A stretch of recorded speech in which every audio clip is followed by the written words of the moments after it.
दोस्तों नमस्कार। स्वागत है आपका हमारे इस YouTube मंच पर। दोस्तों आज की रात कयामत की रात है और आज की रात के बाद कल जो सुबह होगी 8 फरवरी 2025 की सुबह,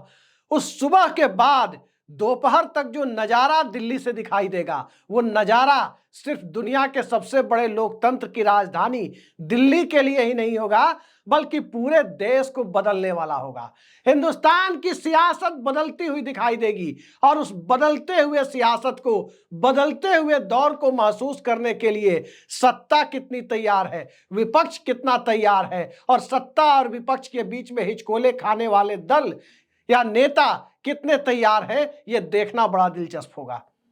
अभी तो हालात ये है कि एग्जिट पोल के बावजूद जिनके पक्ष में एग्जिट पोल है वो खुशियां मनाने का साहस नहीं जुटा पा रहे और हालात ऐसे भी नहीं है कि जो लोग आरोप लगा रहे हैं कि 15-15 करोड़ रुपए ऑफर किए जा रहे हैं उनके कैंडिडेट को, वो भी इस स्थिति में नहीं है कि आत्मविश्वास के साथ जश्न मना सके। दरअसल दिल्ली में वोटर ने साइलेंटली काम किया, चुपचाप बटन दबाने का काम किया और जब चुपचाप बटन दबाने का काम वोटर ने किया तो जरा चुनाव कराने वाले कमीशन की महिमा भी देख लीजिए कि उस कमीशन ने अब तक फाइनल डेटा प्रकाशित नहीं किया कि टोटल कितने लोगों ने, कितने प्रतिशत वोटर्स ने वोट डाले। लेकिन इन सब के बीच आपने देखा कि आम आदमी पार्टी ने हर बूथ का फॉर्म 17C जिसमें यह डेटा है कि कितने लोगों ने किस बूथ पर मताधिकार का प्रयोग किया, उस सब को एक वेबसाइट पर अपलोड करने का काम किया जिसे आप भी जाकर के देख सकते हैं। लेकिन उससे बड़ा काम तो राहुल गांधी ने किया, उससे बड़ा काम राहुल गांधी के साथ सुप्रिया सुले और साथ साथ संजय राउत ने किया जब महाराष्ट्र के मामले में पूरे इलेक्टोरल सिस्टम को इस तरह से एक्सपोज करने का काम किया जिसके बाद अब लगता नहीं कि इलेक्शन कराने वाले लोग और उसमें बैठे हुए लोग जो शेरो शायरी करने में किसी शायर को मात देते हुए दिखते हैं, अब लगता है कि वो इस पूरे सिस्टम को ही इस कदर मात दे चुके थे कि शायद शर्मिंदगी और निर्लज्जता भी मात तो नहीं खा गई। शेरो शायरी के साथ साथ शर्मिंदगी और निर्लज्जता भी उनकी शेरो शायरी से मात तो नहीं खा गई है, क्योंकि जो आंकड़े राहुल गांधी ने दिए कहीं ना कहीं वो आंकड़ा स्वस्थ लोकतंत्र का परिचय नहीं देता। राहुल गांधी का प्रयास स्वस्थ लोकतंत्र का, हेल्दी डेमोक्रेसी का परिचय जरूर देता है, लेकिन जिनके आंकड़े जारी किए गए वो शर्मसार करने वाली परिस्थितियां जिन लोगों ने बनाई, अपने क्षुद्र स्वार्थ के लिए बनाई, वो इस देश में उस स्थिति को पैदा करने की तरफ जा रहे हैं जहां पर कोई सोच भी नहीं सकता था कि लोकतंत्र का महापर्व भी कलंकित हो सकता है।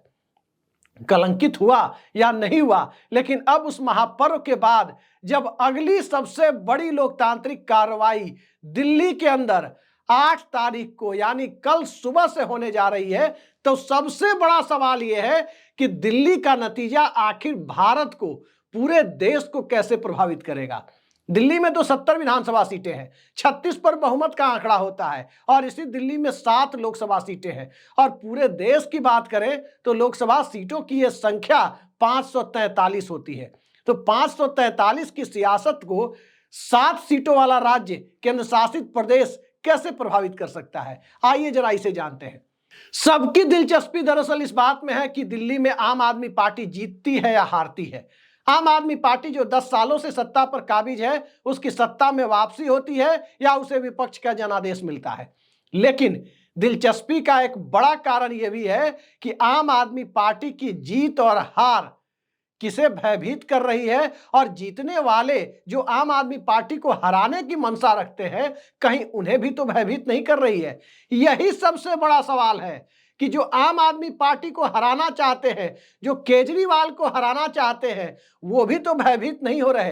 हिंदुस्तान के अंदर, दुनिया के सबसे बड़े लोकतंत्र के अंदर जीतने वाले को, जीतने की इच्छा रखने वाले को भयभीत होते हुए किसी ने नहीं देखा था, लेकिन दिल्ली ने वो परिस्थितियां उत्पन्न कर दी है। क्यों उत्पन्न कर दी है, जरा इसे देखना भी जरूरी है। अगर अरविंद केजरीवाल की पार्टी सत्ता में वापस आती है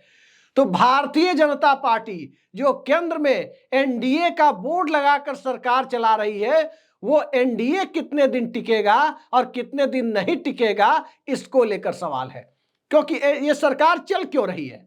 नरेंद्र मोदी की सरकार, जिसमें भारतीय जनता पार्टी को स्पष्ट बहुमत नहीं है, वो फिलहाल चल क्यों रही है, घिसट क्यों रही है? तो उसके घिसटने का सबसे बड़ा कारण यह है कि इंडिया गठबंधन के अंदर कांग्रेस की चले या कांग्रेस पार्टी क्षेत्रीय दलों के सामने झुके, इसको लेकर के जो मतभिन्नता की स्थिति है वो इस सरकार को चलने और चलाने की आदर्श परिस्थितियों का निर्माण करती है। अब आगे की परिस्थिति यह है कि आम आदमी पार्टी के जीतने का मतलब होगा कि कांग्रेस पार्टी की बार्गेनिंग पावर का इंडिया गठबंधन के अंदर कमजोर पड़ना, कांग्रेस पार्टी की भूमिका का इंडिया गठबंधन के अंदर कमजोर पड़ना, और उसमें ममता बनर्जी, अखिलेश यादव, तेजस्वी यादव, अरविंद केजरीवाल, अगर आम आदमी पार्टी दिल्ली में जीतती है तो इन सब की भूमिका का काफी बढ़ा हुआ दिखाई देना, एक ये परिस्थिति है। लेकिन अगर दिल्ली में आम आदमी पार्टी हारती है, यानी भारतीय जनता पार्टी को जनता ने 36 का आंकड़ा छूने में मदद कर दी है वाकई, और वाकई बीजेपी येन केन प्रकारेण दिल्ली में बहुमत में आ जाती है, तब क्या होगा? यह सबसे बड़ा सवाल है कि तब क्या होगा। तो दिल्ली में भारतीय जनता पार्टी यदि जीत करके आती है तो तय मानिए कि कांग्रेस पार्टी की बार्गेनिंग पावर, कांग्रेस पार्टी की नेतृत्व की क्षमता इंडिया गठबंधन के अंदर बढ़ने जा रही है। और कैसे बढ़ेगी?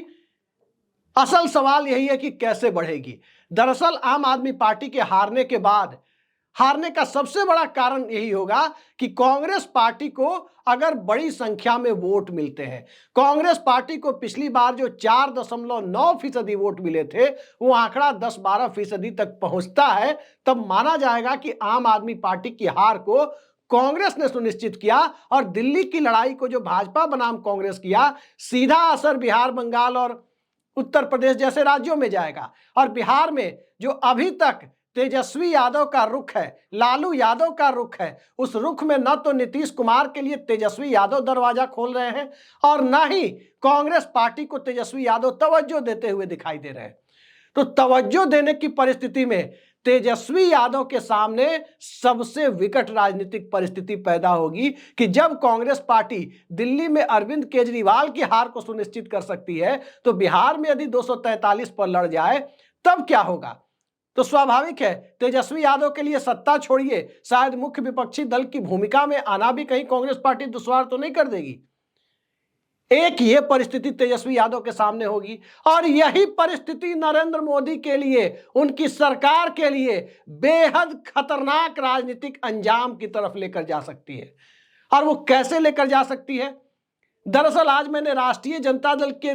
पावर कॉरिडोर में बेहद महत्वपूर्ण माने जाने वाले एक नेता से बात की, और जब उनसे बात हुई तो उन्होंने कहा कि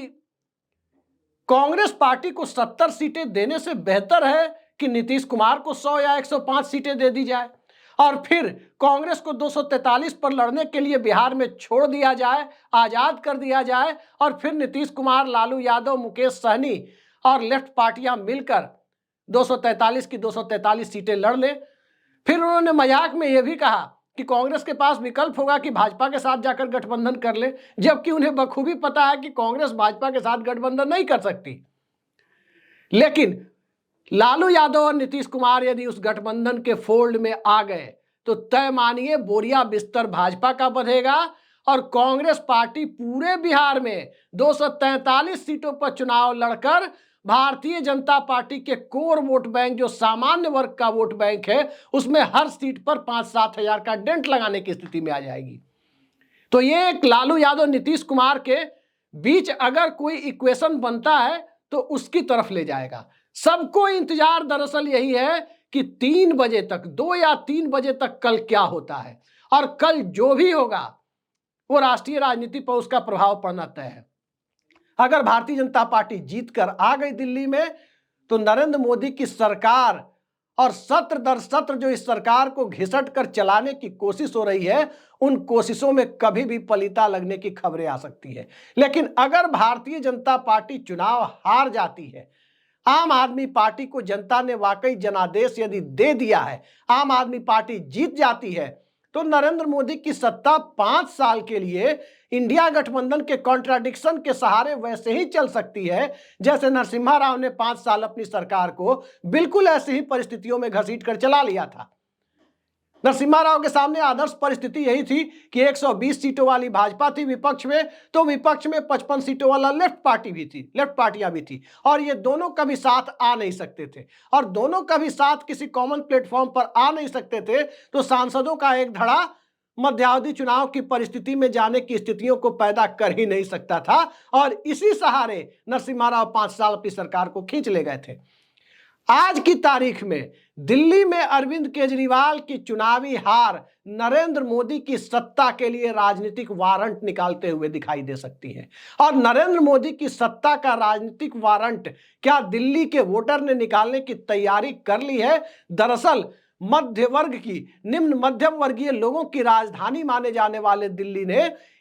राजनीतिक चेतना के आधार पर कम और अपनी जरूरतों के आधार पर अक्सर वोटिंग का फैसला लिया है, चाहे कभी महंगे प्याज के आधार पर वोटिंग हो, चाहे 200 यूनिट फ्री बिजली पानी के लिए वोटिंग हो। तमाम परिस्थितियों में दिल्ली की जनता किसी भी छद्म राष्ट्रवाद और किसी भी तरह के सांप्रदायिक उकसावे को किनारे रखते हुए मंडल और कमंडल की सियासत से कोसों दूर होते हुए और मंडल कमंडल की सियासत के दायरे से आने वाले लोगों की बहुलता होने के बावजूद उस सियासत को अपने गांव कस्बे तक छोड़कर आने की परिस्थितियों को जो दिल्ली में निर्मित कर रखा है वो आगे भी जारी रहे तो किसी को आश्चर्य नहीं होना चाहिए। कोई फर्क नहीं पड़ता कि 22 जनवरी 2024 को अयोध्या में सुप्रीम कोर्ट के आदेश से राम मंदिर का निर्माण हुआ था। दिल्ली के वोटर को कोई फर्क नहीं पड़ता कि जाति जनगणना का मुद्दा कितना राहुल गांधी उठा रहे हैं जो महत्वपूर्ण है और कितना नहीं है, और दिल्ली के वोटर को इससे भी कोई फर्क नहीं पड़ता कि अंततः लव जिहाद और कुंभ और शमशान कब्रिस्तान की बहस में सियासत का चाल चरित्र और चेहरा तय किया जा सके। दिल्ली के वोटर को फर्क पड़ता है तो बिजली पानी से पड़ता है, महंगे प्याज से पड़ता है, लोन की ईएमआई से पड़ता है और अंततः बसों का किराया और मेट्रो का किराया कितना होता है उससे पड़ता है। तो उस आधार पर अगर दिल्ली ने आम आदमी पार्टी को तरजीह दी कल, तो तय मानिए नरेंद्र मोदी के लिए सुकून भरी परिस्थितियां हैं। और अगर आम आदमी पार्टी के 200 यूनिट बिजली की जगह 300 यूनिट फ्री बिजली के भारतीय जनता पार्टी के वादे को तरजीह दी, तो तय मानिए वादा तो भारतीय जनता पार्टी का तरजीह लेकर दिल्ली में एक आधे अधिकारों वाला मुख्यमंत्री बना देगा, लेकिन गठबंधन की सियासत के तहत आधे अधिकारों वाले प्रधानमंत्री बनकर रह गए नरेंद्र मोदी आधे अधिकारों के लायक भी अगले कुछ महीनों में रह जाएंगे या नाम के आगे भूतपूर्व प्रधानमंत्री का शब्द जुड़ जाएगा, यह भी इस सियासत में संभव होता हुआ दिखाई दे सकता है। लेकिन सबसे दिलचस्प परिस्थितियां तेजस्वी यादव के अलावा, नीतीश कुमार और अखिलेश यादव के अलावा ममता बनर्जी के लिए उत्पन्न हो सकती है, क्योंकि ममता बनर्जी ने अरविंद केजरीवाल के लिए, आम आदमी पार्टी के लिए जिस तरह से खुलकर बैटिंग की, जिस तरह से वो हालात पैदा किए जो इंडिया गठबंधन के अंदर एक अलग तरह के गठबंधन की बुनियाद रखता हुआ दिखाई दिया, उस बुनियाद को आम आदमी पार्टी की जीत मजबूत कर सकती है और उस बुनियाद को